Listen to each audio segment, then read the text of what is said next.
Welcome back, everybody, for another deep dive. This time, we're tackling those quirky things about human perception and cognition. The gap between how we think our minds should work and how they actually work. Yeah, it's like mapping out all those mental gremlins that can really trip us up in everyday life. All those subtle biases and those sneaky influences that are shaping our decisions, without us even realizing it. Exactly. We've got a whole stack of sources here from psychology and behavioral economics, all pointing to this idea.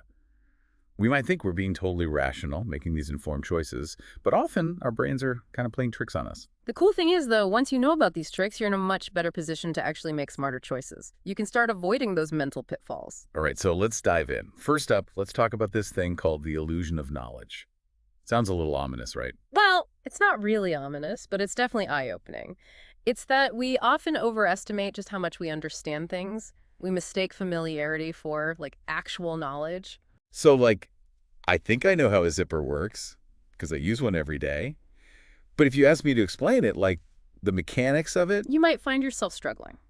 And there's this classic study where researchers ask people to draw a bicycle, just from memory. okay. Sounds simple enough, right? But most people totally mess it up, even though we see bikes all the time. All right, now I'm suspicious of my own bicycle drawing skill. Right. Okay, but how does this illusion, how does it affect us in the real world?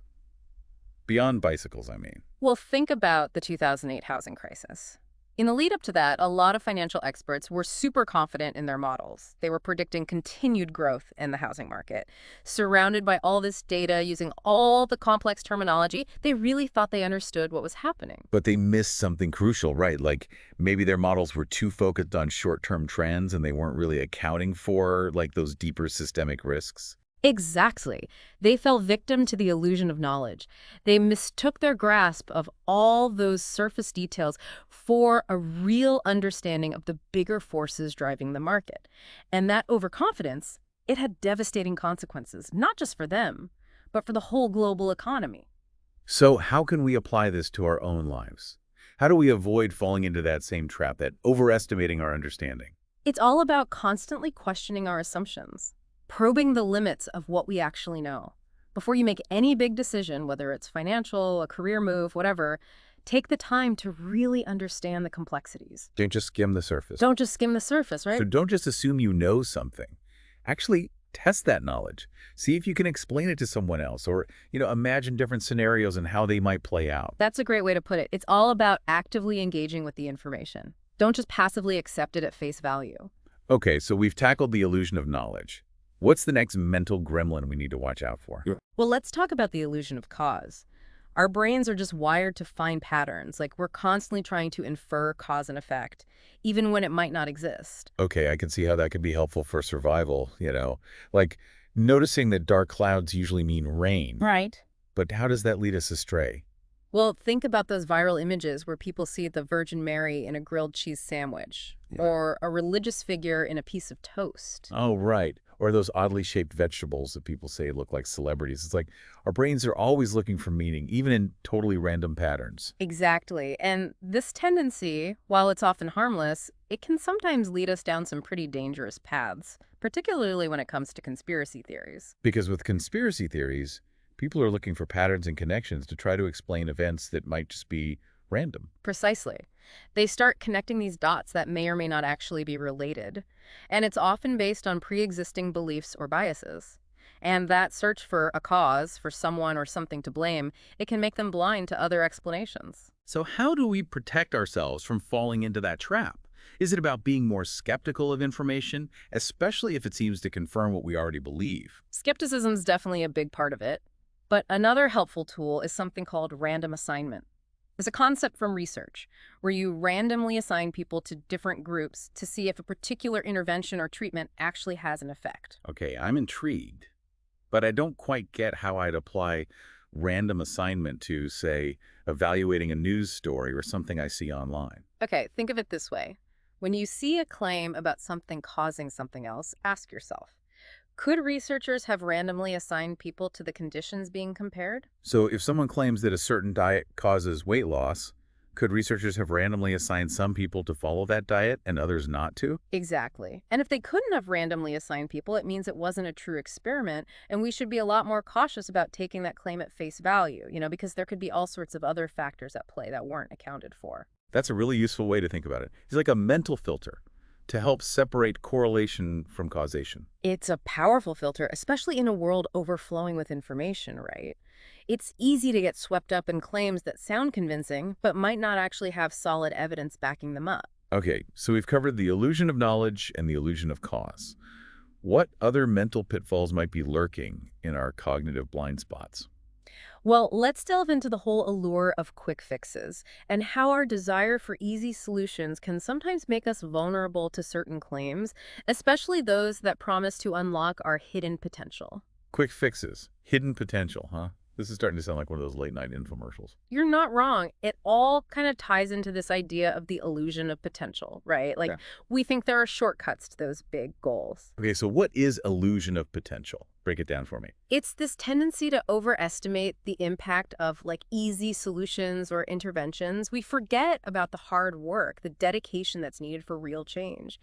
So it's like believing that one self-help book Hmm. or like a weekend seminar can totally transform my life without me actually having to put in the effort. Exactly. And this illusion, it's everywhere. A classic example is the whole Mozart effect thing. Remember that? Oh, yeah, I remember that. It was this big craze where everyone thought listening to Mozart would make you smarter.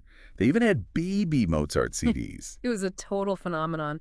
But it all came from this one study where they found college students who listened to a Mozart sonata. They did a little bit better on a spatial reasoning task Oh, compared to students who, like, listened to something else or just sat in silence. but it was just college students, Yeah. right? And just one specific type of task. Didn't seem that broad of a study to me. You're right to be skeptical. And that's the thing. The media grabbed onto this one finding, and they blew it way out of proportion. Mozart was suddenly this magic brain booster. And it really tapped into that desire we have for an easy path to intelligence. So it was more hype than actual science. I mean, did later studies debunk it, this Mozart effect? Yeah. Further research, including a big meta-analysis, found the actual Mozart effect. It was much smaller, much shorter-lived. It wasn't really about Mozart making people smarter. Huh. Maybe there were other things influencing performance on that specific task. Like maybe those listening to Mozart, maybe they were just more alert, more engaged during the task Yeah. than those sitting in silence. It wasn't that Mozart was boosting their IQ, but that the other conditions put them at a bit of a disadvantage. That's a really sharp observation. It shows how easy it is to misinterpret things when we're looking for those simple answers, those quick fixes. So the Mozart effect, that's a good example of the illusion of potential. What are some other examples of this in action?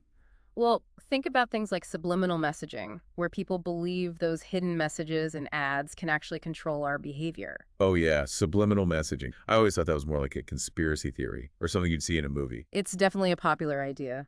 But despite all the buzz, there's really not much evidence to support it. But what about that popcorn experiment? Wasn't there a study where they flashed pictures of popcorn on the screen during a movie and then popcorn sales went up? That's actually a total myth. The guy who claimed to do that study later admitted it was a hoax, but the story stuck around. Probably because it feeds into that idea of, like, hidden forces controlling our behavior. Wow, that's interesting. Shows how a good story can really take hold, even if it's not true at all. It shows how much we're drawn to those explanations that seem mysterious, even if they don't have any real scientific backing. Okay, so subliminal messaging, busted. What about hypnosis? There's got to be some truth to the idea that hypnosis can, unlock hidden memories or cure addictions. Hypnosis is definitely a real thing, and it can be helpful for certain conditions, like managing pain or anxiety. But the way people usually think about it, like its ability to bring back repressed memories, that's often exaggerated. So not like those courtroom scenes where a witness suddenly remembers a key detail under hypnosis. Well, even though hypnosis can help people recall things, those memories can be unreliable. They're really susceptible to suggestion. The process itself can actually create false memories, Wow. which can be really problematic, especially in legal contexts. So even though it's real, we should be cautious about the claims, especially when it comes to memory. Absolutely. And it's important to remember, any therapeutic approach, including hypnosis, should be guided by qualified professionals, Right. people who understand both the benefits and the risks. Okay, so we've busted some myths about those quick fixes. But this raises a question. If those quick fixes aren't real, does that mean intuition is always wrong? Because a lot of these approaches, like trust your gut, they rely on intuition. That's a great point, and it challenges this common assumption that intuition is always superior to analysis. But it's not that simple. Because we're always hearing, trust your gut, don't overthink it, right? Exactly, and there's truth to that, for sure. Intuition's incredibly valuable, especially in situations where we have a lot of experience and need to decide fast. But it's not always the best guide, especially when things are complex or new to us. So when is it better to actually analyze things instead of relying on intuition? Think about making a big financial decision, buying a house or investing. Those are complex, they have long-term consequences. Relying only on your gut feeling might not be the wisest move. Okay, big decisions, complex situations, got it. But haven't there been studies showing that overthinking sometimes makes things worse, like that experiment with jam and posters? Ah, you're talking about the jam study, right? Researchers found that people who spent more time thinking about which jam or poster they liked ended up less satisfied with their choices. It's a really interesting study that challenges the idea that more deliberation always leads to better outcomes. So sometimes overthinking can backfire. But how do we know when to trust our gut and when to really think things through? That's the question, isn't it? There's no easy answer. But one thing to consider is our level of expertise in a particular area. So if I'm a great cook, I can probably trust my instincts when I'm seasoning something. But if I'm new to investing, maybe I shouldn't rely only on my gut when picking stocks. Exactly. Expertise plays a big role in how accurate our intuition is. Experts, they've got years of experience, they've built up all this knowledge, they've developed a sort of sixth sense in their field. But even experts make mistakes, right? Yeah. Especially under pressure or if it's a brand new situation. You're absolutely right. No one's intuition is perfect. That's why it's so important to have that balance between intuition and analysis. Recognize the strengths and weaknesses of both and use them strategically. So it's not about picking one over the other, but knowing when each approach will probably work best. And that takes self-awareness, knowing our strengths, our weaknesses, and our biases. Exactly. And that self-awareness is a big theme with all these mental gremlins we've been talking about. The more we understand our own minds, the better equipped we are to make good decisions and navigate the world around us. It really seems like balance is key here.